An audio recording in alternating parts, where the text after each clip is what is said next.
All right, first things first, in regards to home posts, let's talk about your deal specifically, okay? You should already have that content calendar in place. You can either use mine, the Monday, Wednesday, Friday, or STAY, the Stay calendar, which is also really great. I think you should have those pre-scheduled out minimally a month at a time.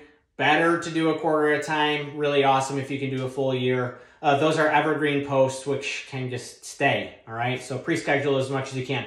Now we're gonna be sprinkling in some additional stuff, all right? First category, home-related posts for your deals.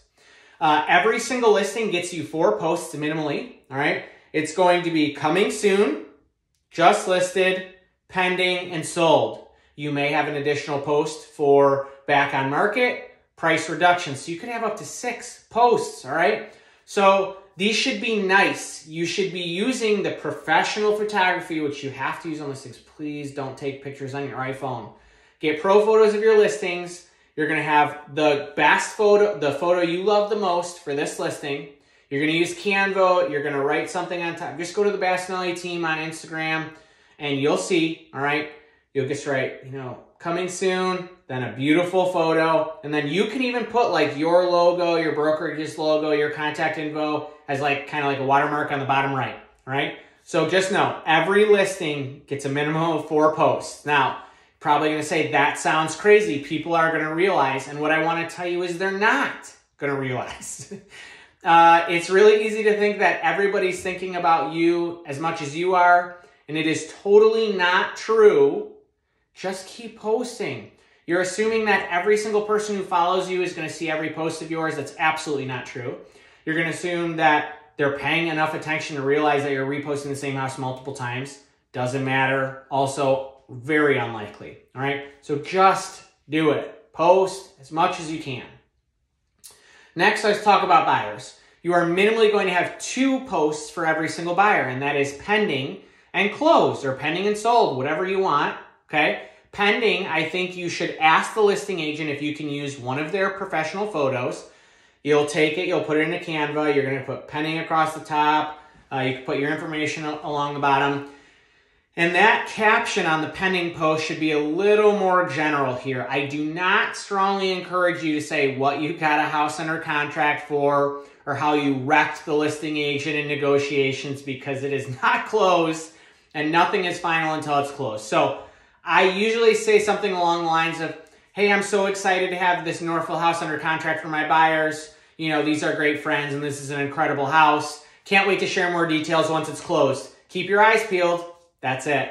And then at the bottom, I pretty much always say, if you and or anyone you know is looking to buy and or sell real estate, I'd love the opportunity to earn your business with my contact info. Okay? So pending, that's how that works. Now, when it's closed, you have 2 options, all right? You can reuse that same photo as long as you have listing agent permission. Again, please don't steal the photos that they paid for to have professionally done unless you ask and receive permission.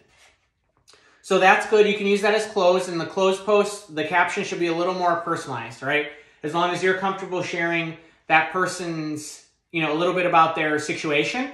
I never share people's full names along with a picture of the house, especially if it has the address visible, because I don't want to betray their trust and tell the whole world where they live. I just don't think that that's very respectful, and I don't think it's a good idea.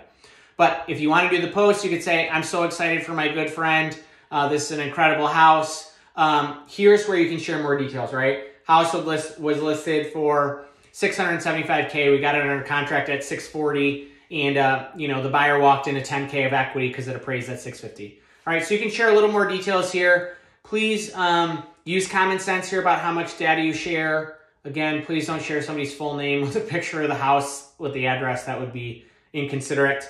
A better option, though, for purchases and listings for the closed photo is a picture of you and those people, all right? I know it's cheesy, or maybe you feel uncomfortable asking them to have a photo at the closing table. Maybe the deal got weird. But if you're comfortable and willing to do so, I would strongly encourage you to ask the title agent, or maybe you're in a state where an attorney conducts the closing. Just ask somebody to take a photo with you and your clients, all right? As long as you're willing. That photo is going to be significantly more powerful than a listing photo, all right? Because it's you with your people. You're showing the rest of the world, social media, that, hey, look, these 2 people trust me enough and I'm competent enough at my job to get them to the closing table and successfully complete a sale or a purchase, all right?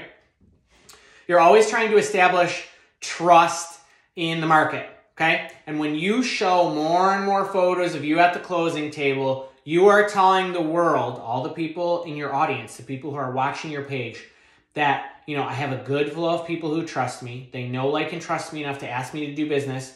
And they're trusting me with, likely, for most people, one of the biggest purchases in their life. Okay, so that's huge, all right? You're borrowing trust, like, so that your new people who don't necessarily know you yet, they're growing trust in you just from you seeing you in photos with others, all right? And additionally, they're showing that you're like a real person. So talk about it, all right? Share some details as much as you feel is safe and respectful, but these are powerful posts, all right? So make sure, again, you get 4 posts minimum for every listing, 2 posts minimum for every purchase. That is in addition to the evergreen content calendars we discussed in a previous video.